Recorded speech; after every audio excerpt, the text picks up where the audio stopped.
Hello friends, आज की कहानी है बिगड़ैल बेटी। सोनिया, जो एक अमीर बाप की बेटी थी, वह अब जवान हो चुकी थी। तो उसके पिता उसके लिए एक लड़का ढूंढ रहे थे। उनका एक असिस्टेंट था जो सोनिया के लिए लड़का देखने के लिए उनकी मदद किया करता था। एक दिन की बात है कि असिस्टेंट सोनिया के पास कुछ फ़ोटो लेकर आया। सोनिया को उनमें से एक लड़के का फ़ोटो पसंद आ गया और उसने कहा कि मुझे यही लड़का चाहिए। लड़के का नाम था राहुल।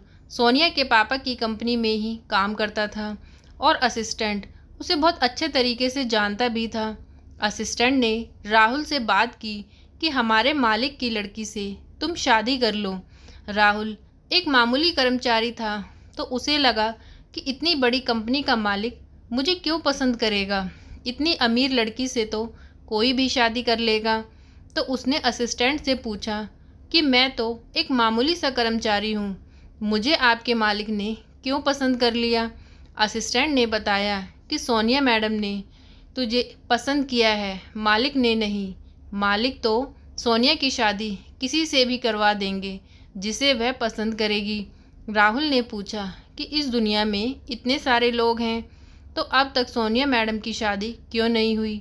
असिस्टेंट ने सोनिया की एक कहानी सुनाई। असिस्टेंट और सोनिया एक बार किसी दूसरे शहर में जा रहे थे, तो रास्ते में उनकी गाड़ी खराब हो गई थी और जहाँ रास्ते पर काम चल रहा था वहाँ 4 मजदूर काम कर रहे थे। मैंने उन्हें देखा और उनसे मदद मांगी कि वह गाड़ी चालू करने में मेरी मदद कर दें, लेकिन उन्होंने सोनिया को अकेले देखकर मेरे सिर पर चोट मारी, जिससे कि मैं वहीं बेहोश हो गया। उन चारों ने एक एक करके सोनिया मैडम के साथ बलात्कार किया और वहाँ से भाग गए। जब मेरी आँख खुली तो मैंने देखा सोनिया मैडम गाड़ी के पीछे वाली सीट पर पड़ी हुई हैं और मैं उन्हें जल्दी से घर ले आया।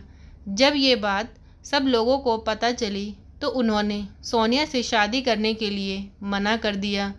जब भी कोई आता है तो वह सोनिया को देखते ही मना कर देता है, क्योंकि सबको सोनिया के बलात्कार के बारे में पता चल गया था। इसलिए मालिक सोनिया के साथ किसी की भी शादी कर देंगे जो सोनिया को खुश रख सके। ये सुनकर राहुल को सोनिया पर थोड़ी सी दया आ गई और उसने शादी के लिए हाँ कर दी। अब राहुल को सोनिया के पिता ने घर पर बुलाया और खाने की टेबल पर कहा कि पता नहीं मेरी बेटी को ये लड़का कैसे पसंद आ गया, लेकिन क्या करें, उसे तो कोई कुत्ता भी पसंद आ जाता तो मैं उसकी शादी उस कुत्ते से भी करा देता। राहुल को ये सुनकर बिल्कुल भी अच्छा नहीं लगा और उसने असिस्टेंट से कहा कि मैं ऐसे गालियाँ सुनकर शादी तो नहीं कर सकता, लेकिन असिस्टेंट ने कहा कि वह बहुत परेशान है, इसलिए उन्होंने ऐसा कहा होगा। उसने जैसे तैसे राहुल को मना लिया। राहुल के मन में सोनिया को लेकर दया थी, इसलिए उसने शादी कर ली।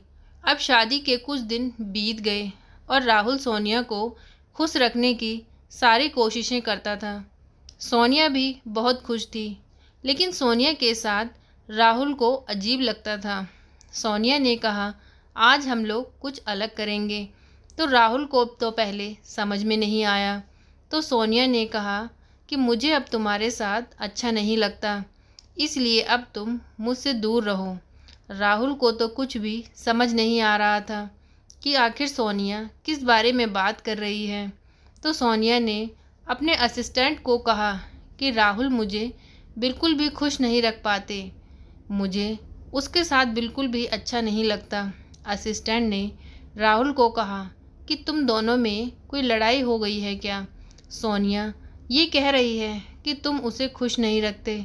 राहुल ने उसे कहा कि मैं हर वह चीज़ करता हूँ जो इसे पसंद है, पर फिर भी ये खुश नहीं रहती। मैं भी कुछ समझ नहीं पा रहा कि आखिर इसे दिक्कत क्या है। अब अगले दिन की बात है कि सोनिया और राहुल की आपस में बहस हो गई।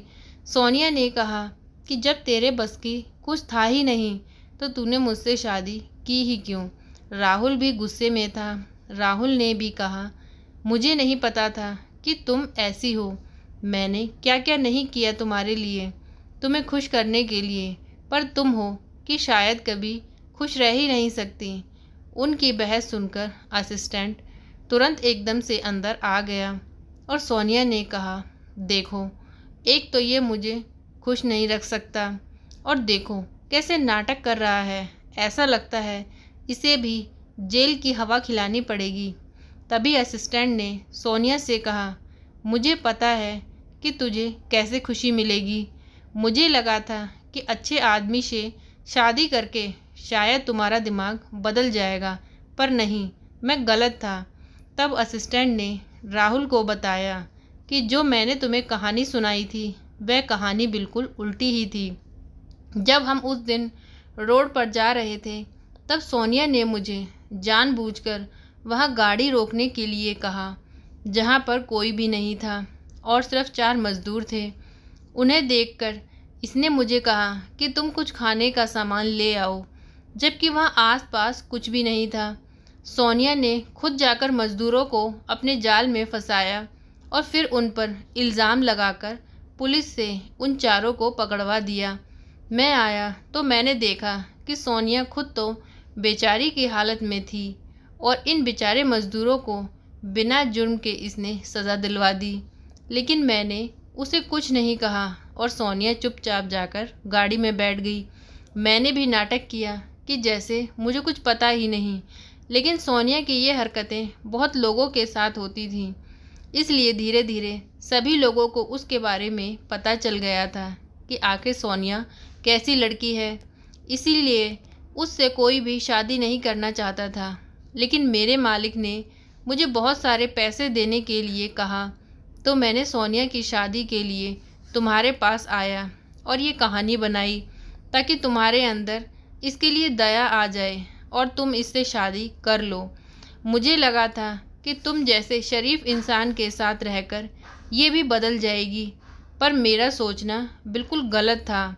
मुझे आज समझ में आ रहा है कि मैंने गलत ही किया और तुम्हें एक गलत लड़की के साथ फंसा दिया। ये सुनकर राहुल को बहुत गुस्सा आया और उसने उसी समय सोनिया को छोड़ने का फैसला किया और फिर राहुल वहाँ से बहुत दूर जाकर रहने लगा। लेकिन सोनिया ठहरी अमीर बाप की बिगड़ी हुई बेटी। सोनिया सुधरने वालों में से कहाँ थी, उसकी यही हरकतें हमेशा चालू रहीं। तो फ्रेंड्स, इतनी सी थी ये कहानी। आज की कहानी आपको कैसी लगी प्लीज़ कमेंट करके बताएं। प्लीज़ वीडियो को लाइक करें, चैनल को सब्सक्राइब करें। Thank you.